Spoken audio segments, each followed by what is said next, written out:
Kita ke informasi pertama, saudara. Tim gabungan Polsek Baitu Salam dan Satres Narkoba Polresta Banda Aceh berhasil mengungkap jaringan peredaran sabu di Kecamatan Baitu Salam, Aceh Besar. Untuk mengelabui petugas, salah seorang pelaku mengedarkan sabu sambil menjual barang-barang kelontong miliknya melalui perantara kurir. Berikut informasi selengkapnya.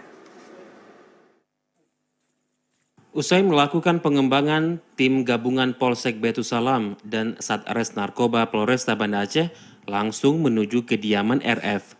Warga Lepung Ule Alu ini diduga memasok sabu kepada FZ yang telah ditangkap terlebih dahulu. Pria berusia 28 tahun ini langsung dibawa karena dalam penggeledahan petugas menemukan kaca Pirex untuk menggunakan sabu. RF ditangkap setelah petugas menggerebek kios kelontong milik FZ di Simpang Cotpaya, Kecamatan Baitu Salam, Aceh Besar, Jumat malam. Penggerebekan dilakukan setelah petugas menerima laporan warga yang curiga dengan aktivitas kios tersebut. Pasalnya, pelaku kerap menutup kios miliknya saat siang hari dan mulai beraktivitas hingga larut malam meski kawasan tersebut telah sepi.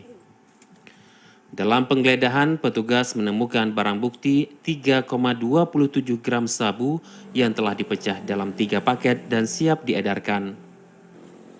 Selain RF dan FZ, petugas juga mengamankan TPS warga Gampung Cirih karena berperan sebagai kurir. TPS ditangkap saat kembali ke kios milik FZ usai mengantar sabu yang dipesan pemesan kepada FZ, warga Gampung Lambadalhu. Dari 8 paket sabu yang siap edar, warga Gampung Lambadalhu tersebut mengaku telah menjual 5 paket.